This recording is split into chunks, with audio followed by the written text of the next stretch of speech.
беріп отыр. Қолмен.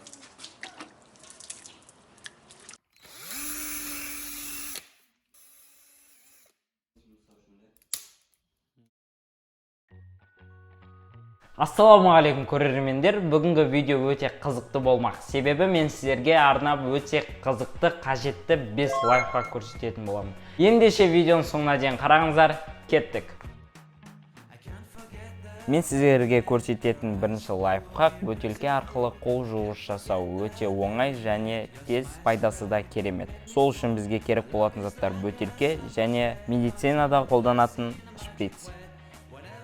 Біз бұл шприцтің басын кесіп тастаймыз және өзімізге қажетті бөлігін қақпаққа желімдеп аламыз.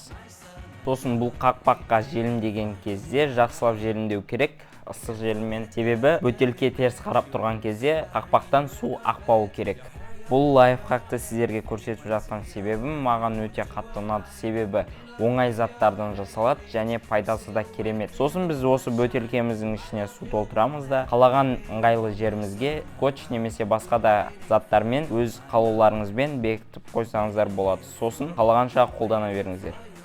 Менің ойымша бұл лайфхакты жер үйлерде және де ауылда аймақтарда көп қолданады деп ойлаймын. Егер қаласаңыздар бөтелкенің үстіңгі бетін кесіп су құятын жерін істеп қойсаңыздар болады.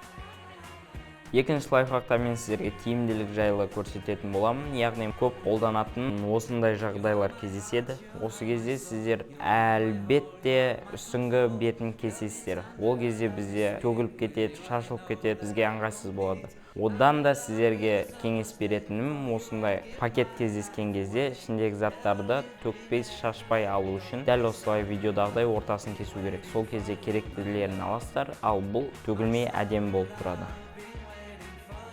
Үшінші лайфхакымыз да өте оңай, қарапайым. Яғни скотч жабыстырмаға байланысты айтылатын болады. Дәл осындай қатырғышты жабыстырмаға қатырып, қайшымен кішкене үшкірлетіп кесіп, сосын өздеріңіздің пайдаларыңызға жаратсаңыздар болады. Кез келген жерде аша бересіздер, сосын үзетін кезде қайшы іздемейсіздер, осының ұшын тигізіп жіберсеңіздер кеседі. Бұл жұмыстарыңызды тездетеді, уақыттарыңызды үнемдейді. Менің ойымша пайдалы лайфхак.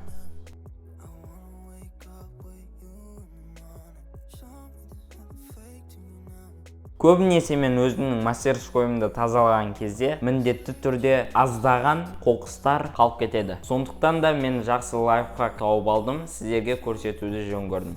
Яғни үйлеріңізде болатын кез келген салфетканы алып, соның бір ұшын кішкене суға тигізіп жібересіздер. Сосын сол қоқыстың алдына жайып қойып, қоқысты қалағанша салып аласыздар. Сол кезде ешқандай да артық қоқыс қалмайды және салфетканы бүктеп, сол алған жеріңізді артығымен сүріп жібересіздер де қоқысқа тастай саласыздар. Өте керемет, маған қатты ұнады.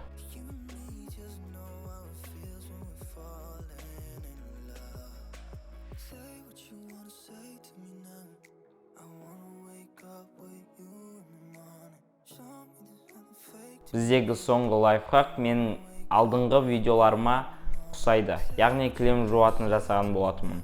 Бұда да дәл сондай щетканы қолданамыз, бірақ бір штук. Яғни щетканы алып, ортасын тесіп аламыз және дәл осындай бұранданы өткізіп, қатырып, өзіміздің шуруповертқа қатырамыз. Сосын осы зат дайын болған соң кез келген дақтарды кетіре аласыздар. Мысалы, пластмасс есіктерді немесе морозильниктің үстіндегі немесе тіпті кафельдегі дақтарды кетіре аласыздар. Мен бірінші кадрдағы видеоларымда өзімнің үйімдегі морозильниктің үстінде қатып кетпей қалған дақтарды осы щетка құрылғы арқылы тез кетірдім және кафельдегі де дақтарды осы арқылы тез кетірдім. Сіздер де қолданып көрсеңіздер болады. Өте оңай және тез жасалады. Пайдасы да керемет. Және достар, егер де каналға жазылмаған болсаңыздар, жазылып, лайк басып, комментарий жазып кетіңіздер. Маған бұл өте маңызды, себебі мен Қазақстандағы қарқынды дамып келе жатқан каналдардың бірімін. Сондықтан да мені қолдасаңыздар, маған өте үлкен мотивация болатын еді. Егер де өздеріңіздің идеяларыңыз болса, бір нәрсе жасауды қаласаңыздар, маған комментарийға аямай жаза беріңіздер. Мен ол комментарийларды ескеріп, сіздерге жасайтын боламын. Яғни сұрауларыңызды.